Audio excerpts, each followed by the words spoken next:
Hi అండి, అందరూ ఎలా ఉన్నారు? నేనైతే చాలా బాగున్నాను.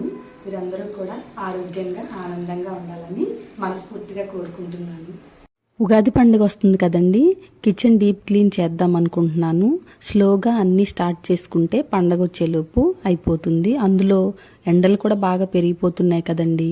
ఈ సమ్మర్లో ఎలాగో ఈ ఎండలకి డీప్ క్లీన్ చేయలేము. ఇప్పుడే చేసేసుకుంటే సమ్మర్ అయ్యే వరకు కొంచెం రిలాక్స్డ్గా ఉండొచ్చు. ఈరోజు మా వారికి లంచ్ బాక్స్ ప్రిపేర్ చేసే పని లేదండి. ఎర్లీ మార్నింగ్ వెళ్ళిపోయారు. అందుకనే నా పనులన్నీ ముందే ముగించేసుకుని బ్రేక్ఫాస్ట్ కోసం ముందు రోజు నైటే శనగలు నానబెట్టుకున్నానండి. వాటిని బాయిల్ చేసుకుని తాలింపు పెట్టుకున్నాను. ఇంకా ఫ్రూట్స్ ఉన్నాయి, వాటితో లైట్గా కానించేస్తాం. ఇంట్లో మనుషులు లేకపోతే మనం ఇలాంటి పనులే చేస్తామండి. కానీ హెల్తీగా చేసుకుంటే సింపుల్గా అయినా సరే చాలా బాగుంటుంది. పప్పాయ, వాటర్ మెలాన్ ఉందండి. ఆ ముక్కలు వీటితో పాటు ఇంకా శనగలు సరిపోతుంది. ఏదైనా ఉదయాన్నే స్వీట్ తీసుకున్నప్పుడు కళ్ళు తిరిగినట్లు లేకపోతే నీరసంగా అనిపిస్తుందండి నాకు. అందుకే ఈ శనగలు పెట్టుకున్నాను. మీలో ఎవరికైనా కూడా ఇలాగే అనిపిస్తుందా?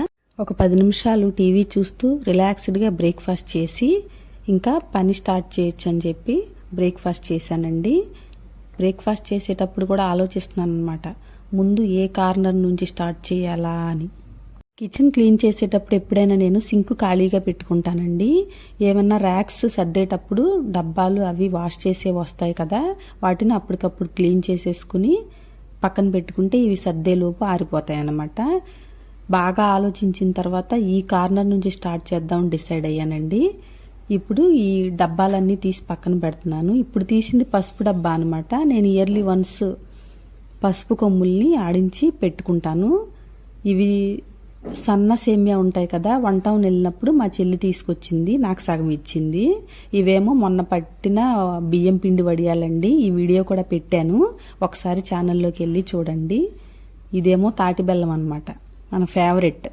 అన్నం తిన్న తర్వాత ఖచ్చితంగా తీసుకుని తింటానండి. ఇవి తీపి గుమ్మడికాయలండి. మొన్న పెళ్లికి వెళ్ళాను మా పెద్దమ్మ వాళ్ళ ఇంటికి. వాళ్ళ ఇంటి దగ్గర ఒకరికి ఈ పాదు ఉంటే వాళ్ళని అడిగి మా అన్నయ్య తీసుకొచ్చాడనమాట 2 గుమ్మడికాయలు. బాగున్నాయి కదండి. తీపి గుమ్మడికాయ హల్వా కూడా మన ఛానల్లో ఉంది, ఒకసారి వెళ్ళి చూసేయండి. ఈ పేపర్లు చూసారా, ఇవి భోజనాలప్పుడు బల్ల మీద వేస్తారు కదా, ఆ రోల్ అనమాట. ఒకసారి తీసుకొచ్చాను నేను వన్ టౌన్ వెళ్ళినప్పుడు. అది చాలా రోజులు వస్తుందండి. అది అలా ఫోల్డ్ చేసి దానికి సరిపడా ర్యాక్ సరిపడా వేసేస్తాను. ఈ సరుకులు వేసుకునే డబ్బాలు ఉన్నాయి కదండి, అవి ఎప్పుడు ఖాళీ అయితే అప్పుడు నేను వాష్ చేసేసుకుని ఫిల్ చేసి పెట్టేసుకుంటాను. అన్నీ మ్యాక్సిమం క్లీన్ చేసే ఉన్నాయి కాబట్టి ర్యాక్ ఒకటే నీట్గా క్లీన్ చేసేసుకుని పేపర్ చేంజ్ చేసేసుకుని వాటి ప్లేస్లో అవి పెట్టేస్తాను. పైన ఎక్కువ యూజ్ చేయకుండా ఉన్నవి పెట్టేస్తాను. పసుపు వేరే డబ్బాలో పెట్టుకుంటాం కాబట్టి అది ఎప్పుడూ అవసరం అవుతుంది. అవన్నీ పైన బ్యాగ్ పెట్టేస్తాను అనమాట. అలా ఇంకా ర్యాక్ అంతా సర్దేశానండి. ఇంకా పక్క ర్యాక్ వచ్చేస్తే పైన స్టీల్ డబ్బాలు ఉంటాయండి, కిందంతా గ్లాస్ బాటిల్స్, జార్స్ ఇవే ఉంటాయి కిందంతా. వీటిలో డ్రై ఫ్రూట్స్, పప్పులు అవి వేసుకుంటాను. అది కూడా సర్దేసి పెట్టే. ఇంకా నెక్స్ట్ కిచెన్ విండో అండి. ఇదే ఎక్కువ టైం పడుతుంది అన్నిటికంటే కూడా.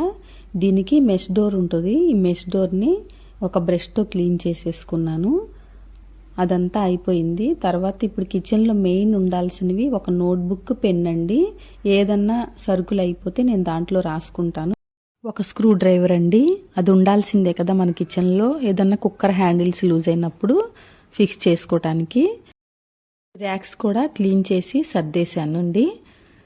నెక్స్ట్ ఈ స్టవ్ పక్కన ఈ స్టాండ్ ఉంటుందండి. నాకు హ్యాండీగా ఉండటం కోసం చిన్న చిన్న బాటిల్స్లో వేసుకుని టీ పౌడర్, సాల్ట్, పోపు దినుసులు అవి పెట్టుకుంటాను. ఈ స్టాండ్ స్టవ్ పక్కన ఉండటం వల్ల కాస్త జిడ్డు పట్టేసిందండి. దాన్ని వాష్ చేసేసుకుని ఈ స్టవ్ గట్టు క్లీన్ చేసుకుంటున్నాను. ఈ స్టవ్ వెనక వాలు ఇదంతా కూడా నేను రెడ్ హార్పిక్ యూజ్ చేస్తానండి. ఇది టైల్స్ క్లీన్ చేసుకోవడానికి బాగా పనిచేస్తుంది. అదంతా క్లీన్ చేసేసిన తర్వాత నెక్స్ట్ స్టవ్ కూడా క్లీన్ చేసేసుకుంటున్నాను.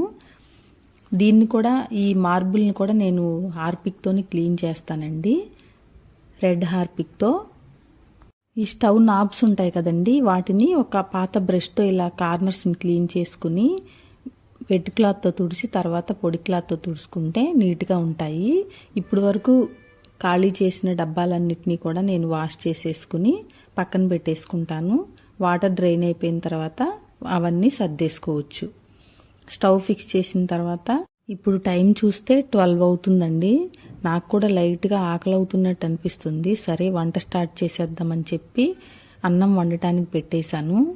కూర ఏదన్నా సింపుల్గా వండుకుందామని చూస్తే వడియాలు ఉన్నాయి కదండి, ఇంకా పచ్చిపులుసు చేసుకుందామని ఫిక్స్ అయ్యాను. అందుకోసమే పచ్చిమిర్చి ఫ్రై చేసి పక్కన పెట్టేశాను. అవి చల్లారేలోపు ఈ మిగతా స్టవ్ గట్టు ఉంది కదా, దాన్ని కూడా క్లీన్ చేద్దామని ఈ ఆనియన్ స్టాండ్ క్లీన్ చేసుకుంటున్నాను. దాన్ని క్లీన్ చేసేసి దాని పక్కన నేను రోళ్ళు పెట్టుకుంటానండి, వాటిని కూడా క్లీన్ చేసేసి సర్దేశాను. ఇంకా తర్వాత స్టాండ్ అంతా వాటర్ డ్రైన్ అయిపోయినాయి కదా, దాన్ని తీసుకొచ్చి ఇంకా అడుగున పేపర్స్ వేస్తానండి. ఈ ఆనియన్ డస్ట్ అంతా కింద ఉండకుండా ఆ పేపర్లోనే ఉండిపోతుంది. నెక్స్ట్ ఆ పేపర్స్ చేంజ్ చేసేసుకోవటమే. పొటాటోస్ ఒక ర్యాక్లో, ఆనియన్స్ ఒక ర్యాక్లో, ఒక దాంట్లో గార్లిక్ అండ్ జింజర్ ఉంటాయి.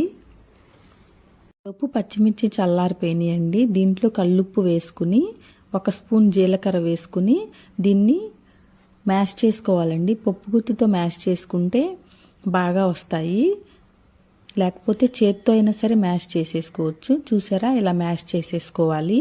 ఇది ఆంధ్ర స్టైల్ పచ్చిపులుసు అండి. దీంట్లో ఆనియన్ సన్నగా కట్ చేసుకుని వేసుకుని ఇలాగా మన చేత్తో ఇలాగా ప్రెస్ చేసుకోవాలన్నమాట. ముందే కొంచెం దీనికి సరిపడా చింతపండు నానబెట్టుకోవాలి. దాన్ని కూడా గుజ్జు తీసుకుని వేసుకుని మనకు కావలసిన కన్సిస్టెన్సీలో అడ్జస్ట్ చేసుకున్న తర్వాత ఇక అంతేనండి, మన పచ్చిపులుసు రెడీ. దీనిలోకి ఆమ్లెట్ వేసుకుని తింటే చాలా టేస్టీగా ఉంటుంది. ఇంకా నా లంచ్ ప్రిపేర్ అయిపోయినట్లే.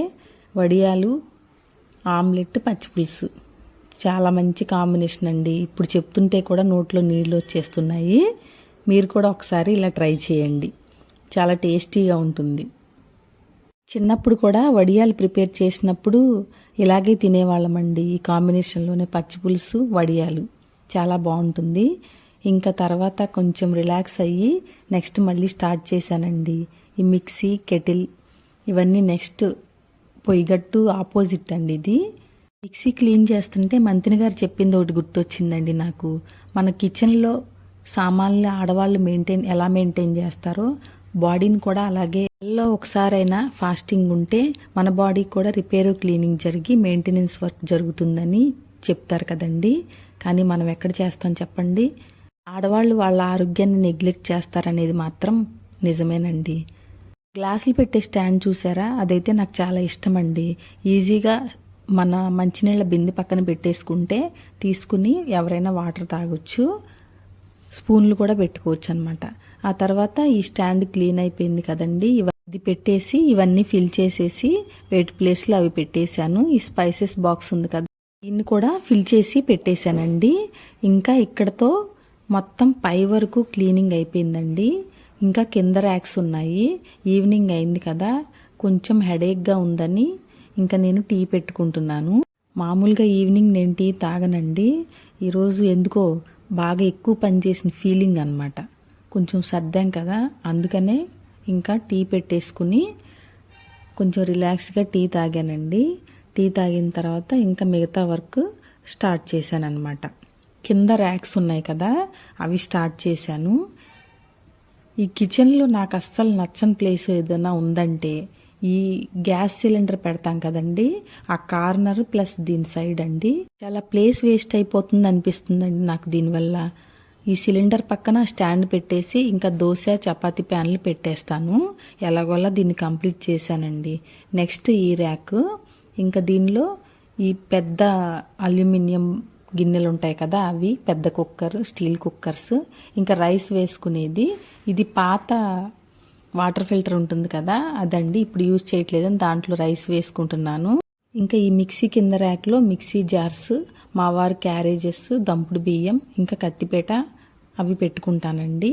ఇంకా సింక్ కింద కూడా క్లీన్ చేసేసుకుని ఇంకా కిచెన్ అంతా మాప్ చేసేసుకుంటున్నాను. పనిలో పనిగా ఇల్లంతా కూడా మాప్ పెట్టేశానండి. నీట్గా సర్దిన తర్వాత ఇంకా మా కిచెన్ ఇలా ఉందన్నమాట. కిచెన్లో ఎక్కువ సామాన్లు ఉంటే నాకు అస్సలు నచ్చదండి. చాలా తక్కువ సామాన్లు ఉండేలాగా చూసుకుంటాను. వెట్ గ్రైండర్, రైస్ కుక్కర్ అవన్నీ కూడా నేను అవసరమైనప్పుడే తీసి వాడుకుని మళ్ళీ బెడ్రూమ్లో ఒక ర్యాక్ ఖాళీగా ఉంటుంది, దానిలో పెట్టేస్తానన్నమాట. అప్పుడు కొంచెం స్టవ్ గట్టు ఖాళీగా ఉంటుంది. ఇలా క్లీన్ చేసుకున్నప్పుడు ఒకసారి సాంబ్రాణి వేసుకుంటే చాలా ప్లెజెంట్గా ఉంటుందండి. నా ఈ సెకండ్ వ్లాగ్ ఎలా ఉందో, మీకు ఎలా అనిపించిందో కామెంట్ చేయండి. ఈ వీడియో కనుక మీకు నచ్చినట్లయితే లైక్ చేయండి, షేర్ చేయండి, మన ఛానల్కి సబ్స్క్రైబ్ చేసుకోండి. Thanks for watching.